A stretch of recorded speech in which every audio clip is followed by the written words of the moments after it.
ಇದು ಗೃಹ ಸಚಿವರ ಪ್ರತಿಕ್ರಿಯೆಯಾದ್ರೆ ಸಿದ್ದರಾಮಯ್ಯ ಸಿಎಂ ಸ್ಥಾನಕ್ಕೆ ರಾಜೀನಾಮೆಯನ್ನ ನೀಡಬೇಕು ಹೀಗೆ ಹೇಳಿರೋದು ಯಾರೋ ವಿಪಕ್ಷದ ನಾಯಕರಲ್ಲ, ನಿವೃತ್ತ ಲೋಕಾಯುಕ್ತ ನ್ಯಾಯಮೂರ್ತಿ ಆಗಿರುವಂತಹ ಸಂತೋಷ್ ಹೆಗ್ಡೆ ಈ ಬಗ್ಗೆ ಪ್ರತಿಕ್ರಿಯಿಸಿದ್ದಾರೆ.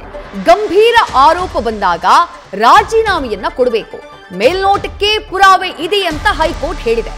ನನ್ನ ಪ್ರಕಾರ ರಾಜೀನಾಮೆಯನ್ನ ಕೊಡಬೇಕು, ಅನಂತರ ರಾಜೀನಾಮೆಯನ್ನ ನೀಡುವಂಥದ್ದು ಅದು ಸಿದ್ದರಾಮಯ್ಯ ಅವರಿಗೆ ಬಿಟ್ಟಿದ್ದು ಅಂತ ಹೇಳಿ ಸಂತೋಷ್ ಹೆಗ್ಡೆ, ನ್ಯಾಯಮೂರ್ತಿ ಸಂತೋಷ್ ಹೆಗ್ಡೆ ಪ್ರತಿಕ್ರಿಯಿಸಿದ್ದಾರೆ.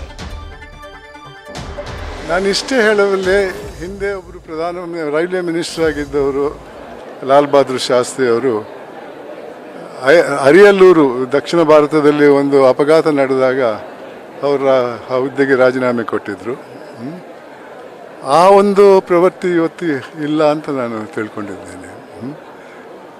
ಕೊಡಬೇಕೋ ಕೊಡಬೇಡಬಾರ್ದು ಅನ್ನೋದು ಅವರಿಗೆ ಬಿಟ್ಟದ್ದು, ಅಧಿಕಾರಿಗಳಿಗೆ ಬಿಟ್ಟದ್ದು.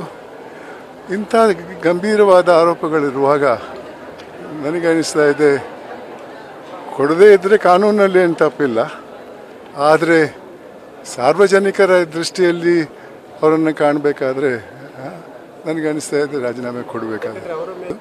ಅದರಲ್ಲಿ ಅವರು ಆರೋಪಿ ಅಲ್ಲ ಅಂತ ತೀರ್ಪು ಬಂದರೆ ಮತ್ತೆ ಅವ್ರು ವಾಪಸ್ ಬರ್ಬೋದು ಹುದ್ದೆಗೆ.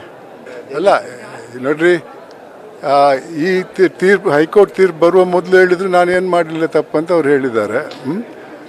ಇವಾಗ ಕೋರ್ಟ್ನವ್ರು ಹೇಳ್ತಾರೆ ಮೇಲ್ನೋಟಕ್ಕೆ ನೀವು ತಪ್ಪು ಮಾಡಿದ್ದು ಕಂಡು ಬರ್ತದೆ ಅಂತಾರೆ. ಅದರ ಅರ್ಥ ಅವ್ರು ಹೇಳಿದ್ದು ಸರಿ ಇಲ್ಲ ಅಂತ ಆಯ್ತಲ್ಲ. ಆ ಹಿನ್ನೆಲೆಯಲ್ಲಿ ನನ್ನ ಅನಿಸಿಕೆಯಲ್ಲಿ ಕೊಡಬೇಕಾಗುತ್ತೆ. ನ್ಯೂಸ್ ಫಸ್ಟ್, ನಿರ್ಭೀತಿಯಿಂದ ನಿಮ್ಮ ಪರವಾಗಿ.